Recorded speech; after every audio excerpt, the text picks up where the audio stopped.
Good morning students. आज हम निर्देशन लेसन में से पहला तत्व पर्यवेक्षण उसका अध्ययन करेंगे।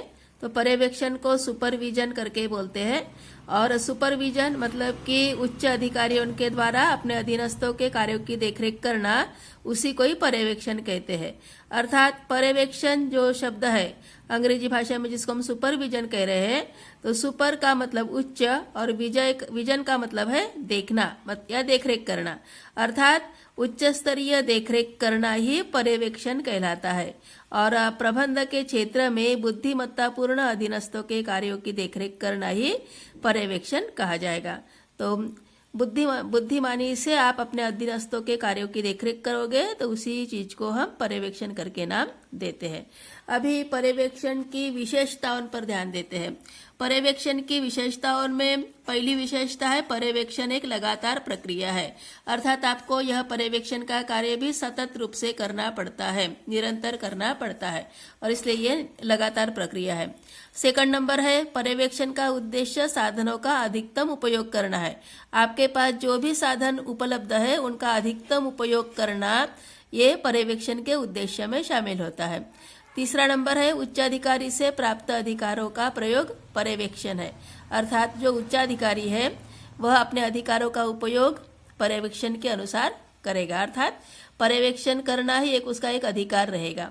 फिर उसके बाद है चौथा नंबर अधीनस्थों को उचित कार्य सौंपा जाता है।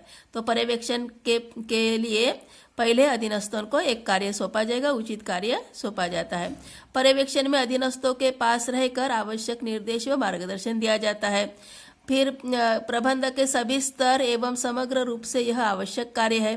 पर्यवेक्षण करना आवश्यक कार्य है और कार्यों में एक रूपता लाने के लिए पर्यवेक्षण आवश्यक है। सभी के कार्यों में सामंजस्य लाने के लिए या तो समानता लाने के लिए पर्यवेक्षण की आवश्यकता रहेगी और वांछित परिणामों को प्राप्त करने के लिए उचित निर्देशन, आवश्यक तकनीक, मार्गदर्शन देना, उसको भी हम पर्यवेक्षण कहते हैं। अर्थात जो भी आपका इच्छित परिणाम है, जो भी आप परिणाम की चाह रख रहे हो, तो जो आप सोच रहे हो परिणाम, तो वैसे परिणाम प्राप्त करने के लिए निर्देशन आवश्यक होता है और उसके लिए मार्गदर्शन आवश्यक होता है और ये मार्गदर्शन देना, निर्देशन देना ये पर्यवेक्षण के अंतर्गत ही शामिल होता है।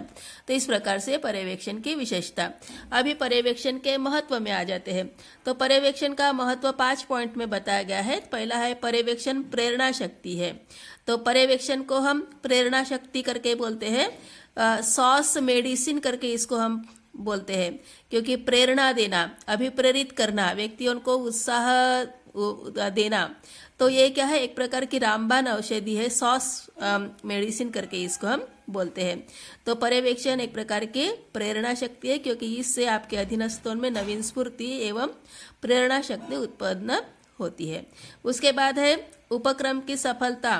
तो अगर कोई भी उपक्रम बिना पर्यवेक्षण के प्रगति नहीं कर पाएगा, क्योंकि सभी को ही जब तक निर्देश आदेश सही ढंग से नहीं मिलेंगे तब तक वह अपना कार्य ठीक ढंग से नहीं कर पाता है। और इसीलिए कर्मचारियों में स्फूर्ति लाने के लिए, कार्य के प्रति प्रेरित करके सही मार्गदर्शन देने के लिए, आपसी समन्वय बनाए रखने के लिए और आवश्यक दिशा निर्देश देने के लिए पर्यवेक्षण आवश्यक होता है, महत्वपूर्ण होता है। और इसी कारण से इन सभी बातों पर ही उपक्रम की सफलता निर्भर होती है। उसके बाद आगे है अनुशासन बनाए रखने के लिए आवश्यक। तो किसी भी उपक्रम की सफलता के लिए आवश्यक है कि वहाँ के सभी कर्मचारी मतलब कि अधीनस्थ अनुशासित हो और अनुशासन बनाए रखने के लिए उचित पर्यवेक्षण का होना आवश्यक रहेगा। उसके बाद चौथे नंबर का पॉइंट है श्रमिक एवं स्वामियों के मध्य की कड़ी। तो श्रमिकों की जो भी समस्या है उन समस्याओं को स्वामियों के पास पहुंचाना और स्वामियों का जो आदेश है, जो भी कुछ निर्देश है, वह श्रमिकों के पास पहुंचाना, ये भी एक पर्यवेक्षण का कार्य है। और इसीलिए श्रमिक एवं स्वामियों के मध्य की कड़ी को भी हम पर्यवेक्षण का नाम दे सकते हैं। और 5वां नंबर है कार्यों में एकरूपता। सभी कर्मचारियों का काम एक समान होना चाहिए। कोई भी अगर आप कोई वस्तु बना रहे हो तो वह क्या होनी चाहिए, एक समान क्वालिटी वाली होनी चाहिए, मात्रा भी समान होनी चाहिए, रूप रंग आकार सभी समान होना चाहिए, गुणवत्ता समान होना चाहिए। तो ये सभी पर्यवेक्षण के द्वारा ही निश्चित किया जा सकता है। अर्थात पहले से जो भी आपने एक स्टैंडर्ड निर्धारित किया है उसी स्टैंडर्ड के अनुसार ही आपका कार्य हो रहा है कि नहीं, वह उसकी जांच पर्यवेक्षण के अंतर्गत की जाती है और इसीलिए कार्यों में एकरूपता लाने के लिए भी पर्यवेक्षण आवश्यक है। तो ये 5 पॉइंट में पर्यवेक्षण का महत्व समझाया गया है। उसके बाद अगला जो हेडिंग है वह है पर्यवेक्षक के गुण। अभी पर्यवेक्षण करने वाला जो व्यक्ति है, अधिकारी जो है, उसको हम पर्यवेक्षक करके बोलते हैं। तो उत्पादन कार्य में सुपरवाइजर या तो पर्यवेक्षक का विशेष महत्व है और श्रम एवं पूंजी में मधुर संबंध स्थापित करने में इसकी भूमिका महत्वपूर्ण होती है। अर्थात कार्य करने वाले कर्मचारी, जिसको हम श्रमिक बोलते हैं, और जो भी कार्य का मालिक जो है, मतलब कि कारखाने का, कंपनी उनका मालिक है, वो क्या है, पूंजीपति है। तो ये श्रमिक एवं पूंजीपति, इनके बीच में मधुर संबंध स्थापित करने के लिए पर्यवेक्षक की महत्वपूर्ण भूमिका रहेगी और इसी कारण से पर्यवेक्षक में क्या क्या गुण होने चाहिए उस पर आप ध्यान दोगे। तो पहला गुण है तकनीकी एवं कार्य संबंधी ज्ञान होना। अर्थात प्रत्येक प्रकार की तकनीकी टेक्नोलॉजिकल ज्ञान उसको होना चाहिए और कार्य कैसे संपन्न होता है उसका भी अनुभव उसको होना चाहिए।